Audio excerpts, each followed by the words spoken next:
अरे आरएसएस वालों, तुम ये तो बता दो कि तुम्हारा क्या रोल रहा भारत की जंग आजादी में। बताओ तुम्हारा क्या रोल रहा भारत की जंग आजादी में। क्या ये बात सच नहीं है आरएसएस वालों कि तुम्हारा आरएसएस का लीडर ने उस वक्त कहा था कि मत लो पंगा अंग्रेजों से, मत लो पंगा अंग्रेजों से, किताब में लिखा हुआ है। क्या आरएसएस के लोगों ने यह नहीं कहा था कि मत लो पंगा अंग्रेजों से? आप कहां थे? सन 57 की जंग आजादी हुई तो आप तो पैदा ही नहीं हुए। आपकी पैदाइश 1919 की है। 99 साल आपने चड्डी पहनकर लट फिर आया, फिर ख्याल आया कि बच्चों का अब हम पैंट पहन लेते हैं, आपने पैंट पहन लिया। आप तो थे ही नहीं कहीं पर। आज आकर आप हमको सिखा रहे हैं, आज आकर हमको बता रहे हैं भारत से मोहब्बत। अरे भारत से मोहब्बत हमको इतनी है कि चप्पे चप्पे पर हमारा खून बहाया गया, हम अपने खून को बहाकर इस मुल्क को आजाद करवाया। क्या यह बात सच नहीं है? ये आरएसएस वाले शुरू कर दिए हम पे उंगलियां उठाना कि मुसलमान। अरे ये बता दो, क्या यह बात सच नहीं है कि जब मुल्क आजाद हुआ तो क्या तुम्हारे गोलवालकर ने लिखा नहीं कि हम इस तिरंगे को नहीं मानते, 3 रंग अशुभ कहा था उन्होंने, कहा था उन्हें, ये रिकॉर्ड है। गोलवालकर ने कहा ये 3 तिरंगे के रंग अशुभ हैं, हम इसको नहीं मानते, भारत के आईन को नहीं मानते, मनुस्मृति को मानते हैं, रिकॉर्ड है ये। इनकार करोगे? आओ बैठो, बताओ, बहस करो, 5 मिनट में भाग जाओगे, 5 मिनट में भाग जाओगे। आप हमको दर्ज देने आए, आपको मालूम ही नहीं। मगर और ये इसलिए कह रहा हूं कि आज उत्तर प्रदेश में 2 दिन पहले कल का एक वाकया और आज का वाकया, इसको सामने रखो आप। गोरखपुर में बाबा की कॉन्स्टिट्यूंसी है। गोरखपुर में किसी मुसलमान ने अपने घर के ऊपर एक हरा झंडा लहराया। वो पूरा गुंडों का टोला उस घर पर पहुंच गया, घर में घुसकर तोड़फोड़ की और कहा कि तूने पाकिस्तान का झंडा लहराया। उल्टा घर में घुसकर तोड़फोड़ की, मुसलमान पर केस बुक कर दिया बाबा की पुलिस ने। वो पाकिस्तान का झंडा नहीं है, मगर नफरत इतनी फैला दी गई है मुसलमानों के ताल्लुक से कि जहां कहीं इनको हरा दिखता है ये लाल हो जाते हैं, जहां हरा दिखता है ये लाल हो जाते। यानी अगर आप स्पेन में जाएंगे तो एक होता है कि वहां पे एक दिखाते हैं बैल को, लाल दिखाते हो, दौड़ता है मारने के लिए। इनका हाल इसी तरह का हो गया।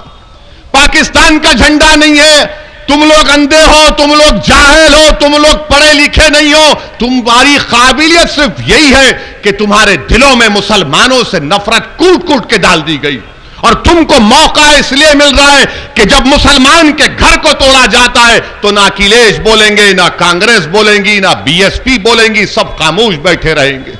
और अगर कोई एहतजाज बुलंद करता है, कोई सच्चाई को बयान करता है तो उससे कहा जाता है ये मुसलमानों के वोट काटने आया है, ये बी टीम है, ये फुला है। बोलो ना, तुम भी क्यों नहीं बोलते? मैं कह रहा हूं कि जो गोरखपुर में हुआ वो पाकिस्तान का झंडा नहीं था, वो एक मजहबी झंडा हम लगाते हैं। मिलाद का जुलूस निकलता, हरा झंडा रहता है, तो क्या पाकिस्तान का झंडा है? पाकिस्तान का झंडा भी नहीं जानते, मगर नफरत फैला दी गई है। क्योंकि आजकल सब जिना के बारे में बात कर रहे हैं। कोई जनाब कह गए कि अगर फुला को वजीर आजम जिना को बना दिया जाता तो भारत का विभाजन नहीं होता। अरे आप तारीख को नहीं जानते। आखिर उत्तर प्रदेश के चुनाव में जिना कहां से आ गया, मुझे समझ में नहीं आ रही। उत्तर प्रदेश के चुनाव में जिना कहां से आ गए, ये जिन कहां से पैदा हो गया हमको नहीं मालूम। इस जिन को तो हमने भगा दिया पाकिस्तान को कि जाओ तुम, हम नहीं जाएंगे। ये भारत ख्वाजा अजमेरी की सरजमीन है, हम यहां पर रहेंगे, हम भारत को छोड़ के नहीं जाएंगे। मगर बोले जा रहे हैं, बोले जा रहे हैं, बोले जा रहे हैं। जिन्ना की बात अगर करके समझते हैं कि उत्तर प्रदेश के मुसलमानों का वोट मिल जाएगा। अरे उत्तर प्रदेश के मुसलमानों ने एक फैसला ले लिया है, जिन्ना की हमारे पास ना कभी अहमियत थी ना रहेगी इंशाअल्लाह ताला। हमारे पास उन मुजाहिदीन आजादी की अहमियत रही, मौलाना अबुल कलाम आजाद की, जौहर बरादरान की, उन मुजाहिदीन आजादी की जिन्होंने अंग्रेजों के खिलाफ जिहाद किया, उन उलेमाओं की जिन्होंने जिहाद का फतवा दिया। अल्लामा फजल हक खैराबादी ने काला पानी की सजा काटी और फांसी के फंदे को मुस्कुराकर चूम लिया। अल्लामा फजल हक खैराबादी ने सावरकर की तरह अंग्रेजों से अपनी जान की भीख नहीं मांगी। अल्लामा फजल हक खैराबादी ने कहा था कि हक तो यह है कि हक अदा ना हो सका, मैं फांसी के फंदे को कबूल कर लूंगा, मगर अंग्रेजों से अपनी माफीनामे का खत नहीं लिख लूंगा। शहीद अशफाकुल्लाह हमारे हीरो है, मगर ये लोग इनको भूल गए। जीना तरफ इधर समाजवादी जीना, उनके साथी भी जीना, और बीजेपी को मौका मिल गया वो भी जीना।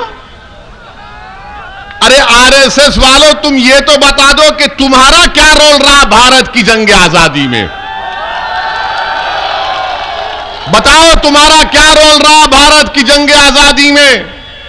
क्या ये बात सच नहीं है आरएसएस वालों कि तुम्हारा आरएसएस का लीडर ने उस वक्त कहा था कि मत लो पंगा अंग्रेजों से, मत लो पंगा अंग्रेजों से, किताब में लिखा हुआ है।